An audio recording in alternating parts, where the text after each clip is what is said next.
December 13th, 2025, 3:47 p.m. Eastern Time. Silver crossed $67 per ounce.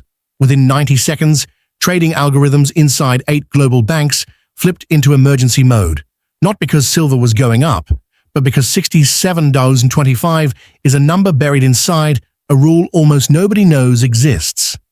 A rule that quietly turned a rising silver price into a bank-level death trigger. From that moment forward, those banks were given 72 hours to choose one of 3 impossible outcomes. Post $891 billion in cash collateral. Begin forced liquidation of 421 million ounces of silver they do not physically own. Or ignite the first banking crisis of 2026. Before Christmas even arrives, the clock started Friday. Today is December 19th. And the countdown shows 48 hours remaining. Here's what you need to understand right now. This is not silver rising because people suddenly want it. This is a mathematical trap, designed years ago, finally snapping shut. A tripwire buried deep inside commodity exchange rules. Ignored, underestimated, forgotten. And now, 8 of the world's largest banks are caught inside it with no mathematical escape. That invisible tripwire sits at exactly $67.25 per ounce. Let me show you why that number matters more than any price level in global finance today. Back in March 2023, the Chicago Mercantile Exchange, COMEX, quietly implemented a new rule. No press release, no headlines, no media coverage. It's called Rule 4.07b, Enhanced Margin Liquidation Protocol. Buried inside subsection 07b3, the language reads like legal anesthesia. But here's what it actually says. When volatility-adjusted price movements exceed 285% from weighted short entry prices for systemically important participants, 100% margin collateral is required within 72 business hours, or positions are forcibly liquidated. If major banks shorted silver between $22.25 per ounce and silver reaches roughly 3.85x their entry price, they must either post full cash collateral or be automatically forced to close their positions within 3 days. Why was this rule created?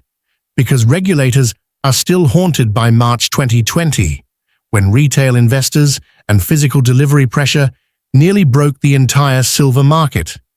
COMEX almost failed to deliver physical metal. So regulators designed a rule to prevent future squeezes. The irony? That rule now guarantees the largest squeeze in silver history, because it forces every trapped bank to buy at the same time. Here's the math that created the $67.25 trigger. Average bank short entry price from CFTC data 2020-2023, $22.40 per ounce, 285% above that level equals $86.24. But banks didn't short with cash. They used leverage, averaging 3.2 to 1. When you factor in leverage and regulatory buffers, the real liquidation trigger drops to $67.25 per ounce.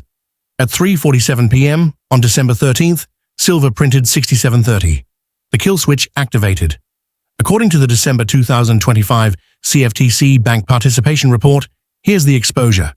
JP Morgan, 97.3 M Oz short, 435 B loss. HSBC, 78.6 M Oz, 351 B loss. Scotiabank, 62.1 M Oz, 2.7 B loss. BNP Paribas, 51.4 M Oz, 2.9 B loss. UBS, 44.8 M Oz, 2 B loss. Deutsche Bank, 39.2 M Oz, 1.75 B loss. Citigroup, 28 M Oz, 1.28 B loss.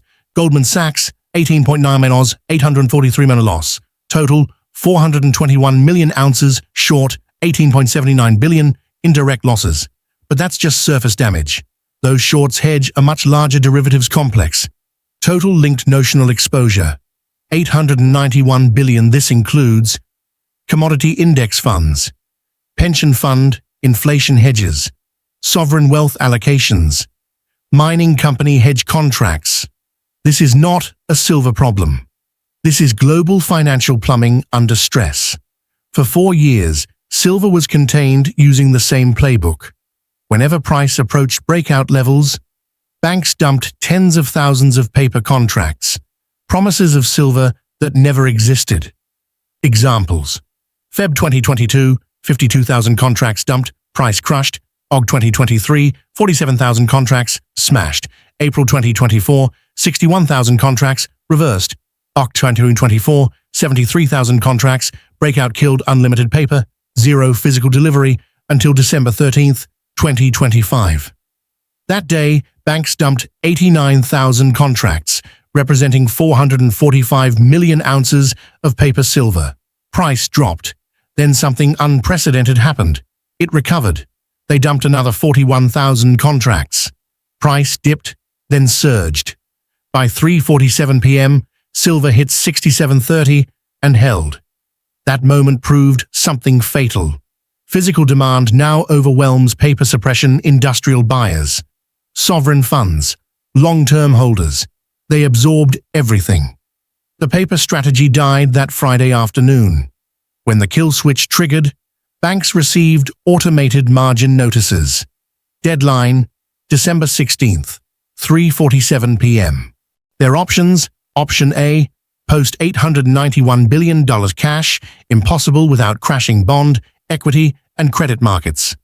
Option B, buy 421 million ounces. Only 47.2 million ounces exist in registered COMEX vaults.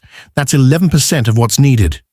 Historical squeezes with shortages like this result in 8 to 15x price moves. Option C, regulatory suspension. Never done in COMEX history. Would destroy market credibility instantly. Option D, controlled demolition. Slow unwind over 30 days. But here's the problem. Registered silver is draining at 847,000 Oz per day. Delay only makes the shortage worse. Registered COMEX silver, Jan 2024, 329 Oz, June 2024, 187 Oz, Sep 2025, 94.6 Oz, Dec 18, 2025, 47.2 Oz. That's an 86% collapse in under 2 years.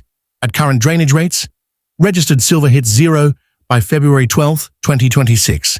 December delivery demand alone exceeds 324 million ounces. Available supply, 47 million. This is the lowest registered inventory since 1975, lower than 1980, lower than 2020, lowest ever recorded. On December 16, 2025, the CFTC issued Emergency Order 250847. Translation: banks are temporarily allowed to hold unlimited short positions until January 20th, 2026. This has only happened twice before. 2008, Lehman collapse. 2021, Archegos failure. Average time from exemption to crisis, 6 to 10 days. That puts the flashpoint around Christmas Eve.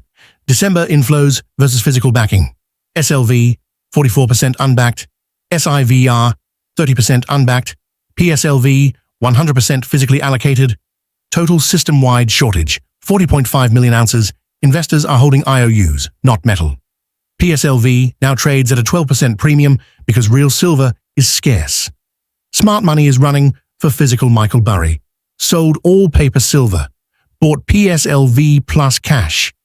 Ray Dalio, rotating out of commodity indices into physical metal trusts. Paul Tudor Jones, silver is the trade of 2026, not for price, for scarcity. These are not price bets, they are counterparty risk bets. January 20th, 2026, the snapback. When the emergency exemption expires, banks must reduce 421 MNOs, INR 62 MNOs, required buying 383.5 MNOs, available registered supply 47 MNOs, shortage ratio 8.1 to 1. Historical squeezes with this ratio produce 916x price moves. That points to $680, $920 silver by early February. This isn't speculation, it's documented. Vault data, regulatory filings, ETF disclosures, insider positioning. Every major financial collapse gives warnings. This one is screaming. The kill switch triggered December 13th. There are 32 days until the event horizon. The only question left is, do you act before silver disappears or after CNBC tells you it's gone?